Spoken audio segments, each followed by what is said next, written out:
Hi all. ഈ ഒരു വീഡിയോയിൽ നമ്മൾ ഡിസ്കസ് ചെയ്യാൻ പോകുന്നത് മോണിട്രിസ്റ്റ് സ്കൂൾ ഓഫ് തോട്ടിന്റെ മേജർ പ്രൊപ്പോസിഷൻസ് അല്ലെങ്കിൽ മേജർ കാറ്റസിക്സ് ആണ്.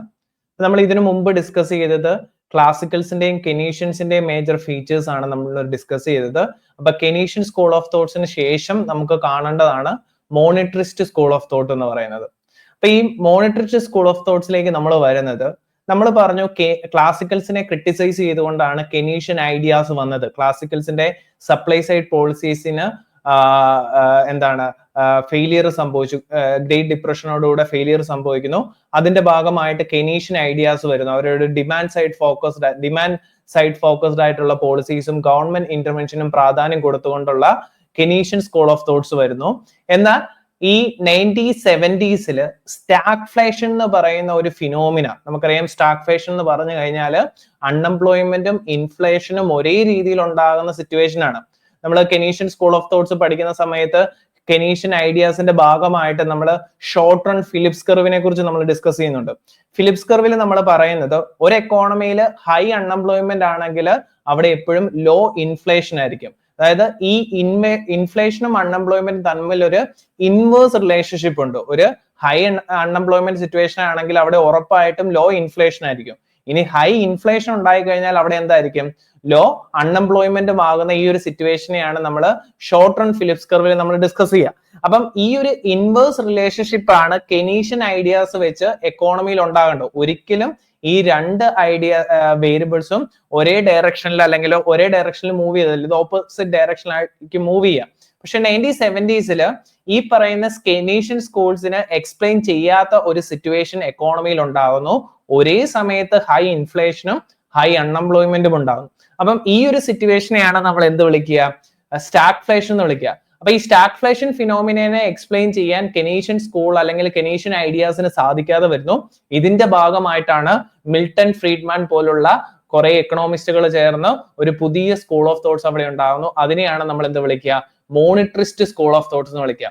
അപ്പൊ ഈ മോണിട്രിസ്റ്റ് സ്കൂൾ ഓഫ് തോട്ടില് നമ്മൾ പറയുന്ന ഏറ്റവും ഇമ്പോർട്ടന്റ് ആയിട്ടുള്ള പോയിന്റ് എന്ന് പറയുന്നത്, ഷോർട്ട് റണ്ണില് ഏറ്റവും ഇമ്പോർട്ടന്റ് ആയിട്ട് നമ്മുടെ നാഷണൽ ഔട്ട്പുട്ടിനെ അല്ലെങ്കിൽ നമ്മുടെ എംപ്ലോയ്മെന്റിനെയും ഔട്ട്പുട്ടിനെ അഫക്ട് ചെയ്യുന്നത് മണി സപ്ലൈ ആണ്. ഇനി ലോങ് ടേണില് മണി സപ്ലൈ എന്താണ്? ന്യൂട്രൽ ആണ്. അല്ലെങ്കിൽ മണി എന്താണ്? ലോങ് ടേണില് പ്രൈസ് ലെവലിനെ മാത്രമാണ് അഫക്ട് ചെയ്യാന്നുള്ളത്. നമുക്കറിയാം ക്ലാസിക്കൽ സ്കൂൾസിൽ പറയുന്നത് മണി ന്യൂട്രൽ ആണ്. മണി ഈസ് ന്യൂട്രൽ ആണ്. മണി ന്യൂട്രാലിറ്റി ആണ് പറയുക. കെനീഷ്യൻ സ്കൂൾസിലേക്ക് പറഞ്ഞപ്പോൾ കെയ്ൻസ് പറഞ്ഞു മണി ഈസ് നോട്ട് ന്യൂട്രൽ. അവിടെ മണി സപ്ലൈയിൽ ഉണ്ടാകുന്ന ചേഞ്ച് ഇൻട്രസ്റ്റ് റേറ്റിനെ അഫക്ട് ചെയ്ത് ഔട്ട്പുട്ടിനെയും എംപ്ലോയ്മെന്റിനെയും അഫക്ട് ചെയ്യുന്നു. അപ്പൊ മോണിട്രിസ്റ്റ് സ്കൂൾസിലേക്ക് വരുമ്പോൾ കുറച്ചുകൂടെ സ്പെസിഫിക് ആവുകയാണ്. മണി എന്ന് പറയുന്നത് നോൺ ന്യൂട്രൽ ആണ് ഷോർട്ട് റണ്ണിൽ. ഷോർട്ട് റണ്ണിൽ മണി എന്തിനെ അഫക്ട് ചെയ്യും? നമ്മുടെ എംപ്ലോയ്മെന്റിനെയും ഔട്ട്പുട്ടിനെ അഫക്ട് ചെയ്യുന്നുണ്ട്. പക്ഷേ ലോങ് ടേണില് മണി സപ്ലൈ എന്താണ്? ന്യൂട്രൽ ആണ്. വളരെ സ്പെസിഫിക് ആയിട്ട് ഇവിടെ മിൽട്ടൺ ഫ്രീഡ്മാൻ ഈ മണി സപ്ലൈനെ കുറിച്ച് പറയുകയാണ്. അപ്പൊ അതുകൊണ്ട് തന്നെ ഷോർട്ട് റണ്ണിലെ മണി സപ്ലൈ നോൺ ന്യൂട്രൽ ആയതുകൊണ്ട് തന്നെ ഇവിടെ മണി സപ്ലൈനെ എന്ത് ചെയ്യണം? നമ്മൾ കൺട്രോൾ ചെയ്യണം. മണി സപ്ലൈ കൺട്രോൾ ചെയ്യാന്നുള്ളത് വളരെ ഇമ്പോർട്ടന്റ് ആയിട്ടുള്ള ഒരു പോളിസി ഒബ്ജക്റ്റീവ് ആണ് നമ്മുടെ മാക്രോ എക്കണോമിക്സിൽ. സോ ഇവിടെ പറഞ്ഞിരിക്കുന്ന മേജർ പോയിന്റുകൾ നോക്കാം. The Milton Friedman monetarism argue that variations in the money supply have the major influence on national output in the short run and the price level over long period. The central proposition of monetarism is summarized by the first: inflation is always and everywhere a monetary phenomena. അപ്പം Milton ഫ്രീഡ്മാന്റെ വളരെ famous ആയിട്ടുള്ള ഒരു കോട്ടാണ്, inflation is always and everywhere a monetary phenomena. Inflation എന്ന് പറയുന്നത് purely എന്താ? ഒരു മോണിറ്ററി ഫിനോമിനയാണ്. മണി സപ്ലൈ ആണ് ഇൻഫ്ലേഷന് കാരണമല്ല ആകുന്നത്. ബാക്കി ഒരു കാരണങ്ങളും അല്ല. നമ്മൾ ഈ പറയുന്ന കോസ്റ്റ് പുഷ് ഫാക്ടേഴ്സിനെ ഒന്നും നമ്മളിവിടെ കൺസിഡർ ചെയ്യുന്നില്ല. ഇൻഫ്ലേഷനുള്ള മേജർ റീസൺ എന്ന് പറയുന്നത് നാഷണൽ റിയൽ GDP-നേക്കാളും ഗ്രേറ്റർ ആയിട്ട് മണി സപ്ലൈ ഉണ്ടാകുന്നത് തന്നെയാണ്. അപ്പൊ മണി സപ്ലൈ ആണ് അവിടെ ഇൻഫ്ലേഷന് കാരണമാകുന്നത്. According to this view, managing the growth of money supply is the most efficient way to regulate economic stability and prevent inflation. The monetarists advocate for limited government intervention in the economy and instead supported rule-based monetary policies such as a fixed growth of money supply to ensure predictability and reduce inflationary pressures. അപ്പം Keynesian school of thought ചെയ്യുന്ന വളരെ different ആയിട്ട് ഇവിടെ മോണിറ്ററിസ്റ്റ് സ്കൂൾസിലേക്ക് വരുമ്പം government ഇന്റർവെൻഷനെ reduce ചെയ്യാൻ, ഒരു classical school of thoughts പറഞ്ഞ പോലെ തന്നെ ഗവൺമെന്റ് ഇന്റർവെൻഷനെ റെഡ്യൂസ് ചെയ്യാന്നുള്ള ഐഡിയ തന്നെയാണ് ഈ മോണിറ്ററിസ്റ്റ് സ്കൂളും മുന്നോട്ട് വെക്കുന്നത്. അപ്പം നമുക്കറിയാം ക്ലാസിക്കൽ സ്കൂളിൽ നിന്ന് കെനീഷ്യൻ സ്കൂൾസിലേക്ക് വന്നപ്പം ഗവൺമെന്റ് കാര്യമായിട്ട് വളരെ കൂടുതൽ ആക്റ്റീവ് ആയിട്ടുള്ള ഒരു റോള് എക്കോണമിയിൽ പാർട്ടിസിപ്പേറ്റ് ചെയ്യാൻ തുടങ്ങിയിരുന്നു. പക്ഷെ മോണിറ്ററിസ്റ്റ് സ്കൂൾസിലേക്ക് അല്ലെങ്കിൽ ഈ സ്റ്റാഗ്ഫ്ലേഷൻ സിറ്റുവേഷൻ വന്നതോടുകൂടെ തിരിച്ച് ഈ പുതിയൊരു സ്കൂൾ ഓഫ് തോട്ട്സ് പറയുന്നത് എന്താണ്, ഇവിടെ ഗവൺമെന്റിന് ലിമിറ്റഡ് ഇന്റർവെൻഷൻ മാത്രമേ ഗവൺമെന്റ് നടത്താവുള്ളൂ. അതുപോലെ തന്നെ ഇവിടെ പറയുന്നത് നമ്മുടെ മോണിറ്ററി പോളിസി ബേസ്ഡ് ചെയ്തിട്ടുള്ള പോളിസീസിനാണ് കൂടുതൽ പ്രാധാന്യം കൊടുക്കുക. ഫിസിക്കൽ പോളിസിനേക്കാളും മോണിറ്ററി പോളിസിക്ക് പ്രാധാന്യം കൊടുത്തുള്ള ഒരു പോളിസിയാണ്. നമുക്കറിയാം കെനീഷ്യൻ സ്കൂൾസിൽ കൂടുതൽ ഫിസിക്കൽ പോളിസിക്കാണ് എംഫസിസ് കൊടുക്കുന്നത് മോണിറ്ററി പോളിസിനേക്കാളും. ഇനി അതുപോലെ തന്നെ ഈ പോളിസീസിനെ നമ്മൾ രണ്ടായിട്ട് നമ്മൾ ഡിവൈഡ് ചെയ്യാറുണ്ട്, റൂൾ ബേസ്ഡ് മോണിറ്ററി പോളിസീസും ഡിസ്ക്രിഷണറി പോളിസീസും. അപ്പൊ റൂൾ ബേസ്ഡ് മോണിറ്ററി പോളിസി എന്ന് പറഞ്ഞു കഴിഞ്ഞാൽ ഗവൺമെന്റ് അല്ലെങ്കിൽ അതോറിറ്റി എന്താണ്, വളരെ പ്രീ ഡിറ്റർമിൻഡ് ആയിട്ട് ഒരു റൂൾ ബേസ്ഡ് ആയിട്ട് മാത്രമായിരിക്കും മണി സപ്ലൈയുടെ ഗ്രോത്തും ആക്ടിവിറ്റീസും അവിടെ നടത്തുക. അതിനെയാണ് റൂൾ ബേസ്ഡ് എന്ന് വിളിക്കുക. അപ്പം യൂഷ്വലി നമ്മൾ പറയും ഒരു 3 to 5% അല്ലെങ്കിൽ 3 to 4% മോണിറ്ററി ഗ്രോത്ത് അല്ലെങ്കിൽ മണി സപ്ലൈ ഗ്രോത്ത് എല്ലാ വർഷവും സംഭവിക്കുമെന്ന് ഇനിഷ്യലി തന്നെ ഗവൺമെന്റ് എന്ത് ചെയ്തിട്ടുണ്ട്, ഒരു റൂൾ സെറ്റ് ചെയ്തിട്ടുണ്ട്. ആ റൂളിനെ ബേസ് ചെയ്ത് മാത്രമായിരിക്കും ഗവൺമെന്റ് എന്ത് ചെയ്യുക, മാർക്കറ്റിൽ ഇന്റർവീൻ ചെയ്യുക. അപ്പം ഈ റൂൾ ബേസ്ഡ് മോണിറ്ററി പോളിസിക്കാണ് ആര് പ്രാധാന്യം കൊടുക്കുക, മോണിറ്ററിസ്റ്റ് സ്കൂൾസിൽ പ്രാധാന്യം കൊടുക്കുക. ഇനി ഡിസ്ക്രിഷണറി പോളിസി എന്ന് പറഞ്ഞാൽ എന്താണ്, ഗവൺമെന്റ് പ്രീ ഡിറ്റർമിൻഡ് ആയിട്ട് ഒരു റൂൾ ഒന്നും പറഞ്ഞിട്ടില്ല. എക്കോണമിയുടെ ഓരോ സിറ്റുവേഷൻ അനുസരിച്ച്, എക്കോണമിയിൽ ഉണ്ടാകുന്ന ചേഞ്ചസ് അനുസരിച്ച് ഗവൺമെന്റ് മാർക്കറ്റിൽ പാർട്ടിസിപ്പേറ്റ് ചെയ്യും. അതുവഴി മണി സപ്ലൈ കൂട്ടുകയോ കുറയ്ക്കുകയോ ആ ഒരു കറന്റ് സിറ്റുവേഷൻ അനുസരിച്ച് ഗവൺമെന്റ് ഇടപെടുന്നതിനെയാണ് നമ്മൾ എന്ത് വിളിക്കുക, ഡിസ്ക്രിഷണറി പോളിസി എന്ന് വിളിക്കുക. അപ്പം മോണിറ്ററി പോളിസി എന്തായിരിക്കണം, റൂൾ ബേസ്ഡ് ആയിരിക്കണം, ഒരു ഡിസ്ക്രിഷണറി പോളിസി ആകരുത്. ഗവൺമെന്റ് തോന്നുന്ന സമയത്ത് തോന്നുന്ന രീതിയിൽ ഗവൺമെന്റ് മാർക്കറ്റിൽ പാർട്ടിസിപ്പേറ്റ് ചെയ്യുന്നത് ശരിയായ രീതിയല്ല. ഒരു പ്രീ ഡിറ്റർമൈൻഡ് ആയിട്ടുള്ള റൂൾ ബേസ്ഡ് ആയിട്ടുള്ള പോളിസിയാണ് ആളുകൾക്ക് കൂടുതൽ ട്രസ്റ്റ് ഉണ്ടാവുക. അപ്പൊ അതുകൊണ്ട് അത് മാത്രമായിരിക്കണം ഫോക്കസ് ചെയ്യുക. ഇനി അതുപോലെ തന്നെ നമ്മൾ പറഞ്ഞിരിക്കുന്ന മേജർ പോയിന്റ് ആണ് സ്റ്റാഗ്ഫ്ലേഷൻ. ഈ സ്റ്റാഗ്ഫ്ലേഷൻ എന്ന് പറയുന്ന ഫിനോമിനയാണ് അല്ലെ, നമ്മൾ ക്ലാസിക്കൽസിന്റെ ഫെയിലിയർ സംഭവിക്കുന്ന എന്താണ്, ഗ്രേറ്റ് ഡിപ്രഷൻ എന്ന് പറയുന്ന ആ ഒരു ഫിനോമിനയായിരുന്നു. അതിനുശേഷം ഇവിടെ കെനീഷ്യൻ സ്കൂൾസിന്റെ ഈ ഒരു ഫെയിലിയറിന് കാരണമാകുന്ന സ്റ്റാഗ്ഫ്ലേഷൻ, ഇൻഫ്ലേഷനും അൺഎംപ്ലോയ്മെന്റും ഹൈ ആയിട്ടിരിക്കുന്ന ഈ സ്റ്റാഗ്ഫ്ലേഷൻ സിറ്റുവേഷൻ ആണ് ഈ മോണിറ്ററിസ്റ്റ് സ്കൂൾസിന്റെ ഐഡിയാസിലേക്ക് മൂവ് ചെയ്യുന്നത്. 1970s ഈ ഒരു ഇൻസിഡന്റ് യൂറോപ്യൻ എക്കോണമിയിൽ ഉണ്ടാകുന്നത്. The monetarism laid the foundation for many modern central banking policies and continue to influence the debate on inflation control and macroeconomic management.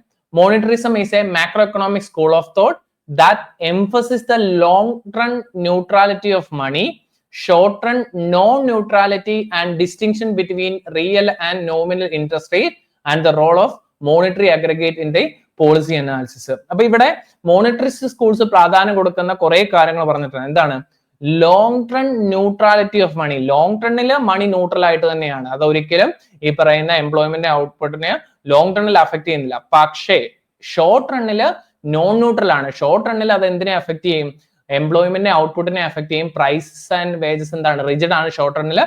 അതുകൊണ്ട് short റണ്ണില് ഔട്ട്പുട്ടിനെയും എംപ്ലോയ്മെന്റിനെയാണ് മണി affect ചെയ്യുക. ഇനി അതുപോലെ തന്നെ റിയൽ ഇൻട്രസ്റ്റ് റേറ്റും നോമിനൽ ഇൻട്രസ്റ്റ് റേറ്റും തമ്മിലുള്ള ആ ഡിസ്റ്റിങ്ഷനും കാര്യമായിട്ട് യൂസ് ചെയ്യുന്നത് എവിടെയാണ്, ഈ മോണിറ്ററിസ്റ്റ് സ്കൂൾസിലാണ്. ഇതിനു മുമ്പ് നമ്മൾ ഇൻട്രസ്റ്റ് റേറ്റ് എന്ന് പറഞ്ഞ ഒരു ജനറൽ ആയിട്ട്, നോമിനൽ റിയൽ എന്ന് പറഞ്ഞാൽ നമ്മൾ separately focus കൊടുത്തിരുന്നില്ല.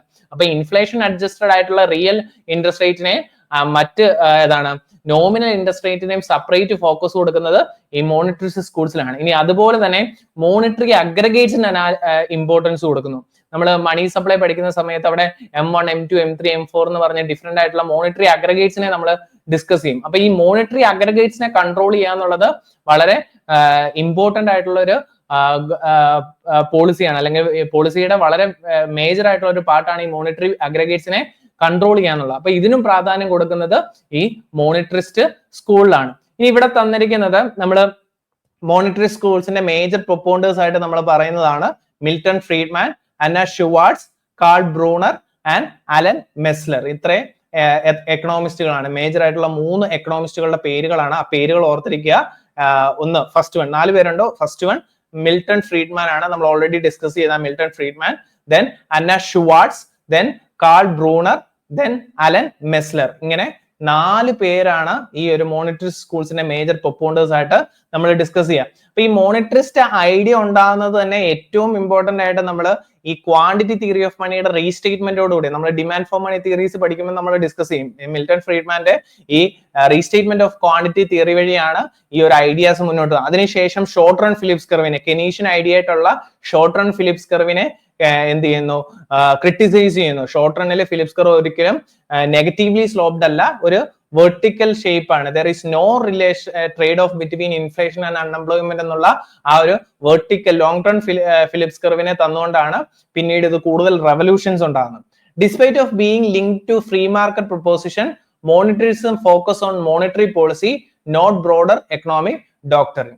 Monetarism rose to prominence in 1950s and 60s with Friedman 1967 presidential address to the American Economic Association marking a key moment.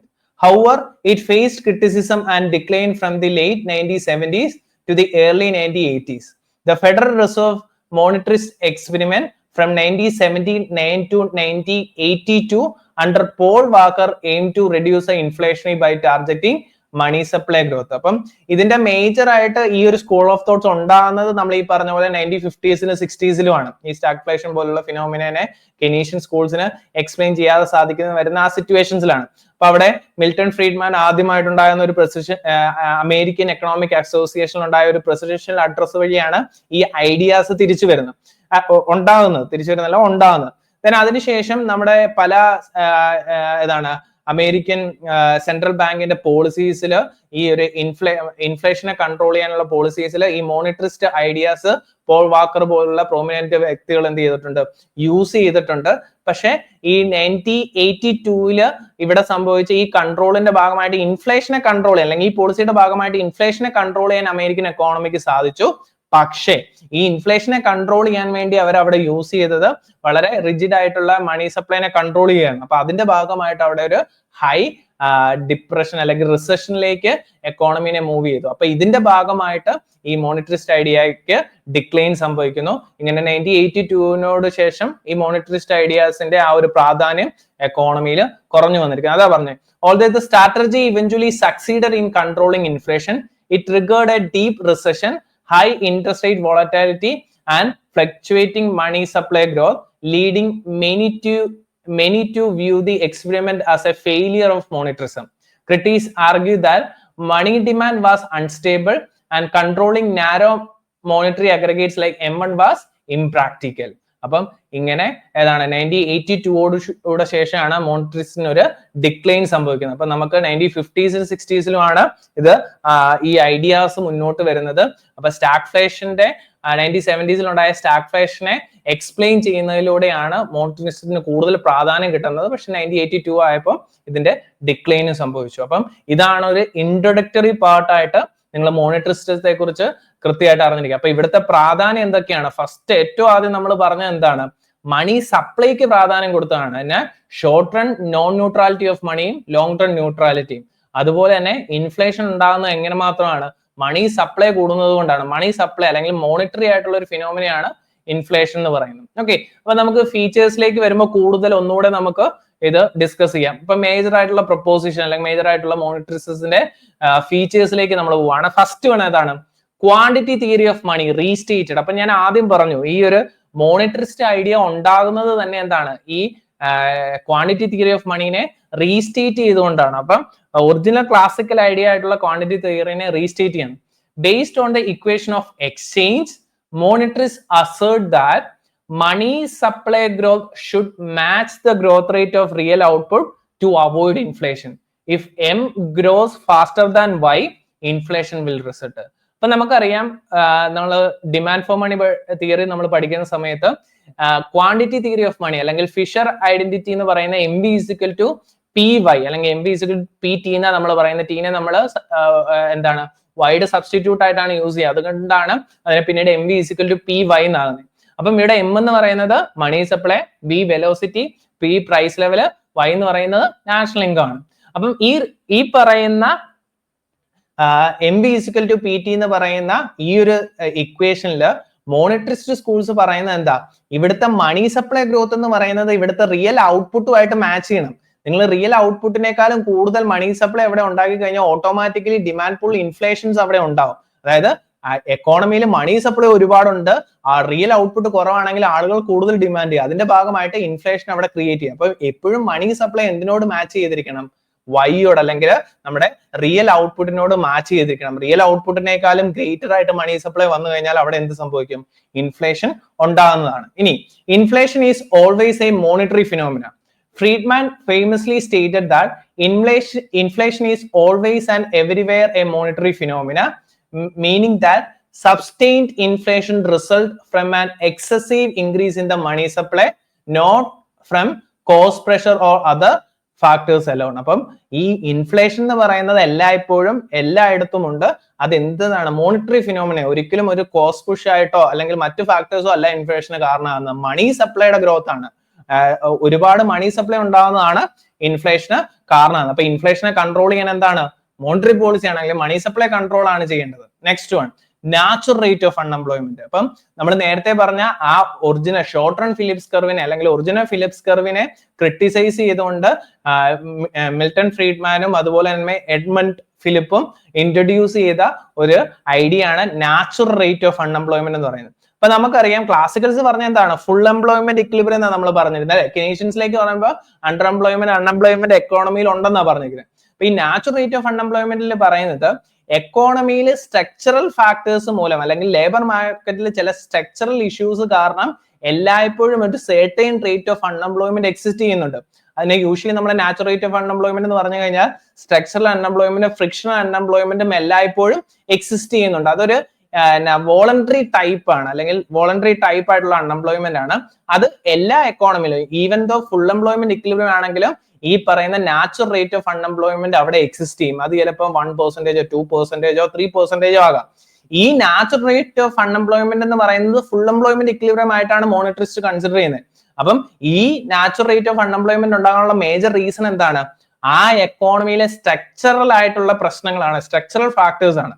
അപ്പൊ ഈ സ്ട്രക്ചറൽ ഫാക്ടേഴ്സ് മൂലം ഉണ്ടാകുന്ന ഈ ഒരു നാച്ചുറൽ റേറ്റിൽ നിന്ന് ഈ അൺഎംപ്ലോയ്മെന്റിനെ റെഡ്യൂസ് ചെയ്യാൻ വേണ്ടി നിങ്ങൾ ഇനി ശ്രമിച്ചു കഴിഞ്ഞാൽ അവിടെ എന്ത് മാത്രമേ സംഭവിക്കത്തുള്ളൂ, ഇൻഫ്ലേഷൻ കൂടുക മാത്രമാണ് സംഭവിക്കുക.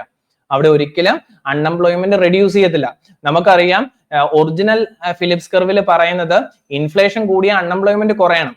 പക്ഷെ ഇവിടെ എന്താ പറയുന്നത്, നിങ്ങൾ നാച്ചുറൽ റേറ്റിൽ നിന്ന് അൺഎംപ്ലോയ്മെന്റിനെ കുറയ്ക്കാൻ ശ്രമിച്ചു കഴിഞ്ഞാൽ അവിടെ ഇൻഫ്ലേഷൻ കൂടുക മാത്രമേ ചെയ്യത്തുള്ളൂ, ഒരിക്കലും അൺഎംപ്ലോയ്മെന്റ് നാച്ചുറൽ റേറ്റിൽ നിന്ന് കുറയത്തില്ല. അതാ പറഞ്ഞത്. The monetary building on A work of Friedman and Edmund Philip proposed that there is a natural rate of unemployment determined by structural factors in the labor market. Attempt to maintain unemployment below this rate through demand management will only lead to accelerate inflation in the long term. അപ്പൊ natural റേറ്റിൽ നിന്ന് നിങ്ങൾ അൺഎംപ്ലോയ്മെന്റിനെ reduce ചെയ്യാൻ demand side പോളിസീസിലൂടെ reduce ചെയ്യാൻ നോക്കിയാൽ അവിടെ എന്താണ്, inflation കൂടുക മാത്രമാണ് ചെയ്യുക, ഒരിക്കലും അൺഎംപ്ലോയ്മെന്റ് നാച്ചുറൽ റേറ്റിൽ നിന്ന് താഴേക്ക് വരത്തില്ല. അപ്പൊ നിങ്ങൾ ഇവിടെ നോക്കുക, ഈ കോൺസെപ്റ്റ് ഒന്ന് അറിഞ്ഞിരുന്നാൽ നമ്മൾ ഫിലിപ്സ് കർവ് പഠിക്കുന്ന സമയത്ത് കുറച്ചുകൂടെ ഡീറ്റെയിൽ ആയിട്ട് ഇത് ഡിസ്കസ് ചെയ്യുന്നതായിരിക്കും. Then monetary policy is effective than fiscal policy. According to the monetarists, emphasis should be shifted from the various Keynesian component of aggregate demand to demand for money. Fiscal policy is largely ineffective in demand management unless it is accompanied by sufficient changes in money supply. For many macroeconomic goals including stabilization, monetary policy is superior to fiscal policy. അപ്പം Keynesian സ്കൂൾസിന്റെ idea അനുസരിച്ച് ഏതാണ്, നമ്മൾ physical പോളിസിക്ക് പ്രാധാന്യം കൊടുക്കുക. പക്ഷെ മോണിറ്ററിസത്തിലേക്ക് വരുമ്പോൾ മണി ഡിമാൻഡിനാണ് പ്രാധാന്യം. അതുകൊണ്ട് തന്നെ മോണിറ്ററി പോളിസിയാണ് പ്രാധാന്യം, ഫിസിക്കൽ പോളിസി അല്ല. Then next one, short run non neutrality of money, long run neutrality of മണിയാണ്. In the short run, changes in the money supply can affect output and employment due to price wage rigidities, imperfect expectation. However, these effects are temporary. Money is neutral in the long run. In the long run, changes in the money supply only affect prices, not real variable like output and employment. Real output is determined by real factors like productivity, labor and technology. അപ്പോൾ ഞാൻ ആദ്യം പറഞ്ഞ point തന്നെയാണ്. മണി സപ്ലൈയില് മണി neutrality എവിടെയാണുള്ളത്? Long ടേണിൽ മാത്രമാണ്. Long ടേണിൽ മണി ഒരിക്കലും real ഔട്ട്പുട്ടിനെ affect ചെയ്തില്ല. Real ഔട്ട്പുട്ടിനെ ലോങ് ടേണിൽ അഫക്ട് ചെയ്യുന്നത് പ്രൊഡക്ടിവിറ്റി, ലേബർ ആൻഡ് ടെക്നോളജി പോലുള്ള റിയൽ ഫാക്ടേഴ്സ് മാത്രമാണ്. ഷോർട്ട് റണ്ണിൽ പക്ഷെ എന്താണ്, ഈ പ്രൈസും വേജസും റിജിഡ് ആയതുകൊണ്ട് തന്നെ ഷോർട്ട് റണ്ണിൽ നോൺ ന്യൂട്രാലിറ്റി ആണ് എന്ത് ചെയ്യാം, നമ്മൾ ഈ പറഞ്ഞിരിക്കുന്ന ഔട്ട്പുട്ടിനെയും എംപ്ലോയ്മെന്റിനെയും ഷോർട്ട് റണ്ണിൽ അഫക്ട് ചെയ്യാം. അപ്പൊ അതുകൊണ്ട് തന്നെ മോണിറ്ററി പോളിസി എഫക്റ്റീവ് ആകുന്നു. മോണിറ്ററി പോളിസി എഫക്റ്റീവ് വളരെ ഇമ്പോർട്ടന്റ് പോയിന്റ് ആണ്. മോണിറ്ററി പോളിസി എഫക്റ്റീവ് ആകുന്നത് എപ്പോഴാണ്? ഷോർട്ട് റണ്ണിലാണ്. ലോങ് ടേണിൽ മോണിറ്ററി പോളിസി എഫക്റ്റീവ് അല്ല. അതെന്താണ്? ലോങ് ടേണിൽ മണി ന്യൂട്രൽ ആയതുകൊണ്ട് തന്നെ അത് അഫക്ട് ചെയ്യത്തില്ല എംപ്ലോയ്മെന്റ് ഔട്ട്പുട്ടിനെ. പക്ഷേ ഷോർട്ട് റൺ പോളിസീസിൽ മോണിറ്ററി പോളിസിയാണ് മോസ്റ്റ് എഫക്റ്റീവ് ആയിട്ടുള്ള. ലോങ് ടേണിൽ മോണിറ്ററി പോളിസി ഇൻഎഫക്റ്റീവ് ആണ്. ഇത് നമ്മൾ ന്യൂ ക്ലാസിക്കൽസിലേക്ക് വരുമ്പോൾ അവിടുത്തെ ചേഞ്ച് നമ്മൾ ഡിസ്കസ് ചെയ്യും. അപ്പൊ ഇവിടെ നിങ്ങൾ കൃത്യം അറിഞ്ഞിരിക്കുക. നമുക്കറിയാം ക്ലാസിക്കൽസിൽ പറഞ്ഞ മണി ന്യൂട്രൽ ആണ്. അപ്പൊ അതുകൊണ്ട് നമുക്ക് അവിടെ എന്താണ്, മണി ന്യൂട്രാലിറ്റി, ഫുൾ മണി ന്യൂട്രാലിറ്റി ആണ്. ലോങ് ടേൺ ആണ് അവിടെ ഫോക്കസ്. അപ്പൊ മണി ന്യൂട്രൽ ആണെന്ന് പറയുന്നത്. കെനീഷ്യൻസിലേക്ക് വന്നപ്പോൾ എന്താണ്, കെയ്ൻസ് പറഞ്ഞ് മണി എന്താണ്, നോൺ ന്യൂട്രൽ ആണെന്ന് പറഞ്ഞു. ഷോർട്ട് റൺ ഫോക്കസ്ഡ് ആണ്. മോണിറ്ററി സ്കൂൾസിലേക്ക് വരുമ്പോൾ മോണിറ്ററിസ്റ്റ് ക്ലിയർലി എംഫസിസ് ചെയ്ത് വന്ന ഷോർട്ട് റണ്ണില് നോൺ ന്യൂട്രൽ ആണ്, ലോങ് ടേണില് ന്യൂട്രൽ ആണ്. അപ്പൊ ഷോർട്ട് റണ്ണിൽ നോൺ ന്യൂട്രൽ ആയതുകൊണ്ട് മോണിറ്ററി പോളിസി അവിടെ എന്താണ്, എഫക്റ്റീവ് ആണ്. ലോങ് ടേണില് നോൺ ന്യൂട്രൽ ആണ്, സോറി ലോങ് ടേണിൽ ന്യൂട്രൽ ആണ്. അതുകൊണ്ട് അവിടെ എന്താണ്, മോണിറ്ററി പോളിസി ലോങ് ടേണില് എഫക്റ്റീവ് ആണ്. ദെൻ അടുത്തതാണ് എക്സ്പെക്ടേഷൻ. നമ്മൾ കെനീഷ്യൻ സ്കൂൾസിൽ റിഗ്രസീവ് എക്സ്പെക്ടേഷൻ കണ്ടതാണ്. നമ്മളിവിടെ മോണിറ്ററി സ്കൂൾസിലേക്ക് വരുമ്പോൾ അഡാപ്റ്റീവ് എക്സ്പെക്ടേഷൻ ആണ്. People adjust their expectation based on past experience. If the public anticipate inflation, they adjust behavior which neutralize policy effects. അപ്പം ഈ adaptive expectations എന്ന് പറഞ്ഞാൽ എന്താണ്, നമ്മുടെ പാസ്റ്റ് എക്സ്പീരിയൻസസിനെ ബേസ് ചെയ്ത്, നമ്മുടെ പാസ്റ്റ് ആയിട്ടുള്ള നമ്മുടെ എക്സ്പീരിയൻസ്, പാസ്റ്റിൽ എന്താ സംഭവിച്ചത്, ഇൻഫ്ലേഷൻ കൂടുക ചെയ്തത്. അപ്പം ഫ്യൂച്ചറിൽ എന്തായാലും അല്ലെങ്കിൽ കറന്റ് സിറ്റുവേഷനിൽ അല്ലെങ്കിൽ പ്രീവിയസ് ഇയറിൽ ഇൻഫ്ലേഷൻ കൂടുകയാണ്. അപ്പൊ കറന്റ് ഇയറിൽ ഇൻഫ്ലേഷൻ കൂടും. പ്രീവിയസ് ഇയറിൽ ഇൻഫ്ലേഷൻ കുറയുകയാണ് ചെയ്തിരിക്കുന്നത്, കറന്റ് ഇയറിൽ ഇൻഫ്ലേഷൻ കുറയും. അപ്പം ഈ പാസ്റ്റ് എക്സ്പീരിയൻസസിനെ ബേസ് ചെയ്തിട്ടുള്ള ഈ ഒരു ഐഡിയനെയാണ് നമ്മൾ എന്ത് വിളിക്കുക, അഡാപ്റ്റീവ് എക്സ്പെക്ടേഷൻ ഹൈപ്പോസിസ് എന്ന് വിളിക്കുക. അപ്പം മോണിറ്ററിസ്റ്റ് ഫിലിപ്സ് കർവിനെ ക്രിട്ടിസൈസ് ചെയ്യുന്ന ഈ അഡാപ്റ്റീവ് എക്സ്പെക്ടേഷൻസ് കൊണ്ടുവന്നാണ്. അപ്പം അഡാപ്റ്റീവ് എക്സ്പെക്ടേഷനിൽ എന്താണ്, പാസ്റ്റ് എക്സ്പീരിയൻസിനെ ബേസ് ചെയ്തിട്ടാണ് ഇവിടെ ആളുകൾ എക്സ്പെക്ടേഷൻസ് ഫോം ചെയ്യുക. Then rejection of the Phillips curve trade off. In long run there is no trade off between inflation and unemployment. In the long run, Phillips curve is vertical at the natural rate of unemployment. അപ്പൊ ഞാൻ നേരത്തെ പറഞ്ഞ പോലെ short റണ്ണിൽ trade off ഉണ്ട്, long റണ്ണിൽ Philips കർവിൽ എന്താണ്, trade off ഇല്ല. Phillips curve എപ്പോഴും എന്തായിരിക്കും, വെർട്ടിക്കൽ ഷേപ്പ് ആയിരിക്കും ലോങ് റണ്ണിൽ വരിക. ഷോർട്ട് റണ്ണിലാണ് എന്ത് വരിക, ഇൻവേഴ്സ് അല്ലെങ്കിൽ നെഗറ്റീവ്ലി സ്ലോപ്ഡ് ആയിട്ടുള്ള കർവ് വരും. അപ്പം ഇതൊക്കെ നമ്മൾ ഫിലിപ്സ് കർവ് പഠിക്കുന്ന സമയത്ത് നമ്മൾ ഡിസ്കസ് ചെയ്യും. ഇപ്പൊ ഇവിടുത്തെ ഈ പോയിന്റുകളൊന്നും ജസ്റ്റ് ഇപ്പൊ അറിഞ്ഞിരുന്നാൽ മതി. Then policy rule over discretion.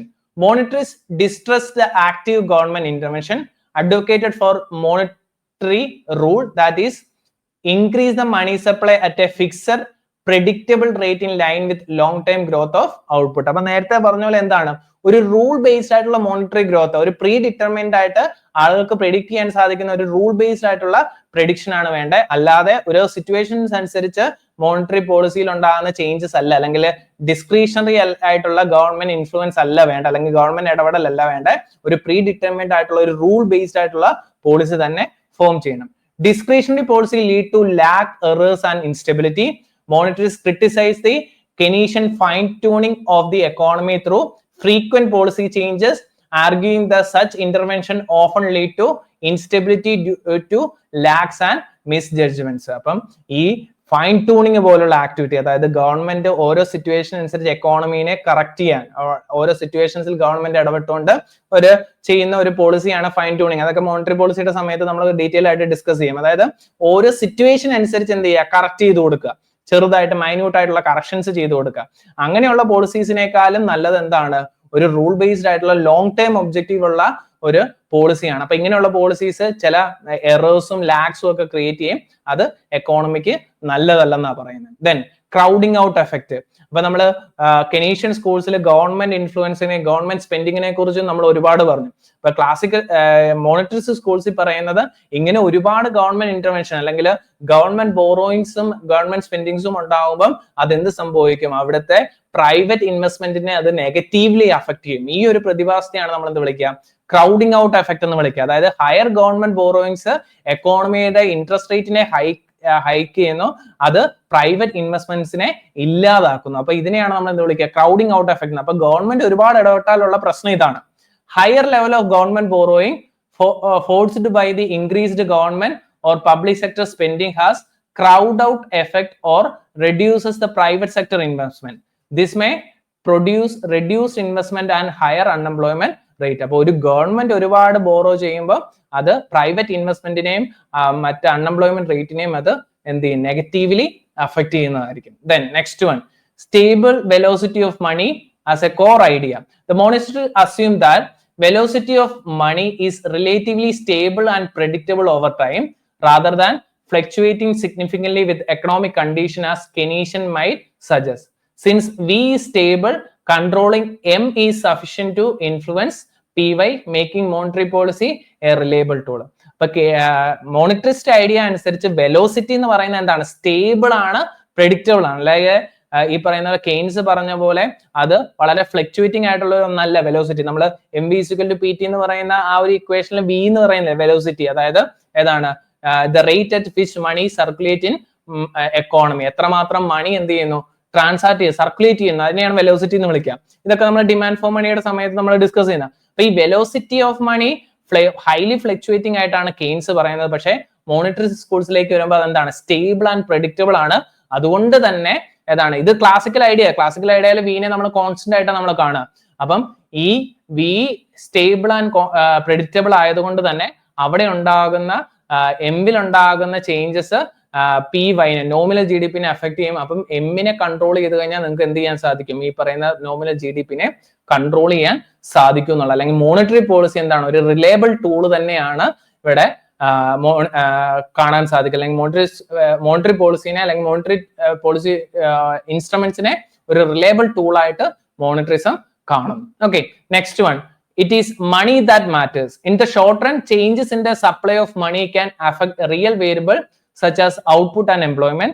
Price and wages are not perfectly flexible in the short run, so changes in the money supply lead to adjustment in the production and employment level before prices fully adjust. In the long term, money only affect nominal variable like the price level, while real variables such as output, employment and capital stock are determined by non-monetary real factors such as technology, labor force and capital. Therefore, the primary long-term effect on changes in the money supply is on prices. അപ്പൊ നേരത്തെ നമ്മൾ പറഞ്ഞ മണി matter ആണ്. Short റണ്ണിൽ എംപ്ലോയ്മെന്റിനെയും അതുപോലെ തന്നെ ഔട്ട്പുട്ടിനെയും മണി affect ചെയ്യുന്നു, പക്ഷെ long റണ്ണിൽ affect ചെയ്യുന്നില്ല. ലോങ് റണ്ണിൽ മണി എന്താണ്, പ്രൈസ് ലെവലിനെ മാത്രമാണ് അഫക്ട് ചെയ്യുക. അവിടെ എംപ്ലോയ്മെന്റ് ഔട്ട്പുട്ടിനെയും ലോങ് ടേണിൽ അഫക്ട് ചെയ്യുന്ന എന്താണ്, റിയൽ ഫാക്ടേഴ്സ് ആയിട്ടുള്ള ടെക്നോളജിയും ലേബർ ഫോഴ്സും മറ്റ് പ്രൊഡക്ടിവിറ്റി പോലുള്ള ഫാക്ടേഴ്സ് ആണ്. Then next one, higher money supply is counter productive. ഒരു എക്കോണമിയിൽ ഒരുപാട് മണി സപ്ലൈ ആകുന്നത് എന്താണ്, അവിടുത്തെ ഔട്ട്പുട്ടിനെ അത് നെഗറ്റീവ്ലി അഫക്ട് ചെയ്യും. ഇൻഫ്ലേഷൻ എന്താണ്, വളരെ ഹൈക്ക് ചെയ്യുന്നു, ഇൻഫ്ലേഷൻ വളരെ കൂടാൻ കാരണമാണ്. According to monetarism, money supply growth should be in tandem with the real GDP growth. Higher growth of money supply in excess of the growth of real output cannot be offset by other adjustment, including in the short-run adjustment in the output. For the monetarists, it is take 2 to 3 years for the money growth to have its full impact on the price level. അപ്പം ഇവിടെ മണി സപ്ലൈയിൽ ഉണ്ടാകുന്ന changes 2 to 3 ഇയേഴ്സോളം അതിന്റെ impact price ലെവലിൽ create ചെയ്യാൻ ഒരു lag ഉണ്ടാകുന്നു, അല്ലെങ്കിൽ ഒരു ടൈം പീരീഡ് എടുക്കുന്നുണ്ട്. അതുപോലെ തന്നെ റിയൽ GDP-നേക്കാളും ഒരുപാട് കൂടുതലായിട്ട് ഒരിക്കലും മണി സപ്ലൈ ഉണ്ടാകരുത്. റിയൽ GDP-യോട് ഈക്വൽ ആയിരിക്കണം മണി സപ്ലൈ ഗ്രോത്ത്, എങ്കിൽ മാത്രമേ ഹൈ ഇൻഫ്ലേഷൻ എക്കോണമിയിൽ ഉണ്ടാകാതിരിക്കുള്ളൂ. അപ്പം ഇത്രയും പോയിന്റ് ആണ് നമുക്ക് മേജർ പ്രൊപ്പോസിഷൻസ് ആയിട്ട് എവിടെ കാണേണ്ടത്, മോണിറ്ററിസ്റ്റ് സ്കൂൾസിൽ നമുക്ക് കാണേണ്ടത്. ഏറ്റവും ആദ്യത്തെ, ഞാൻ ഒന്നുകൂടെ പറയാം ആ പോയിന്റുകൾ. ഏറ്റവും ആദ്യത്തെ എന്താണ്, ക്വാണ്ടിറ്റി തിയറി ഓഫ് മണിയാണ്. MV=PT എന്ന് പറയുന്ന restatement of quantity original classical idea ആയിട്ടുള്ള ക്വാണ്ടിറ്റി തിയറിനെ റീസ്റ്റേറ്റ് ചെയ്തുകൊണ്ടാണ് ഇവിടെ എന്ത് ചെയ്യുന്നത്, ഇവിടെ മോണിറ്ററിസ്റ്റ് സ്കൂൾസ് ഉണ്ടാകുന്നത്. അപ്പം എം വൈനേക്കാളും ഗ്രേറ്റർ ആയിട്ട് കൂടി കഴിഞ്ഞാൽ അവിടെ ഇൻഫ്ലേഷൻ ക്രിയേറ്റ് ചെയ്യും. Inflation is always A monetary phenomena. എന്താണ്, ഒരു മോണിറ്ററി ഫിനോമിനയാണ് ഇൻഫ്ലേഷൻ. ഒരിക്കലും അതൊരു കോസ്റ്റ് പ്രഷേഴ്സോ അല്ലെങ്കിൽ മറ്റു ഫാക്ടേഴ്സോ അല്ല ഇൻഫ്ലേഷന് കാരണമാണ്. Natural rate of unemployment, then monetary policy is effective than physical policy, then short run non neutrality of money, long term neutrality of money, then adaptive expectation hypothesis, rejection of the Phillips curve, long term vertical Phillips കർവിനെ കുറിച്ച് സംസാരിക്കുന്നു. Then policy റൂളിനാണ് ഡിസ്ക്രിഷനേക്കാളും പ്രാധാന്യം കൊടുക്കുന്നത്. Crowding out എഫക്റ്റിനെ കുറിച്ച് പറയുന്നുണ്ട്. Then stable velocity of money അല്ലെങ്കിൽ V എന്താണ് കോൺസ്റ്റന്റ് ആയിട്ട് അസ്യൂം ചെയ്യുന്നു. ദെൻ മണി മാറ്റർ ആണ്. ദെൻ അതുപോലെ തന്നെ ഹൈ മണി സപ്ലൈ എന്താണ് കൗണ്ടർ പ്രൊഡക്റ്റീവ് ആണ്. അപ്പം ഇത്രയുമാണ് മേജർ മോണിറ്ററിസ്റ്റ് സ്കൂൾ ഓഫ് തോട്ടിന്റെ ഐഡിയാസ് ആയിട്ട് വരുന്നത്. അപ്പൊ നമ്മൾ ക്ലാസിക്കൽസ് ഡിസ്കസ് ചെയ്തു, കെനീഷ്യൻസ് ഡിസ്കസ് ചെയ്തു, മോണിറ്ററിസം ഡിസ്കസ് ചെയ്തു. ഇനി നമുക്ക് ഡിസ്കസ് ചെയ്യേണ്ട രണ്ട് മേജർ സ്കൂൾസ് എന്ന് പറയുന്നത് ന്യൂ ക്ലാസിക്കൽ മാക്രോ എക്കണോമിക്സും അതുപോലെ തന്നെ ന്യൂ കെനീഷ്യൻ മാക്രോ എക്കണോമിക്സും ആണ്. അപ്പൊ മറ്റു വീഡിയോസിൽ നമുക്ക് അത് ഡിസ്കസ് ചെയ്യാം. Thank you.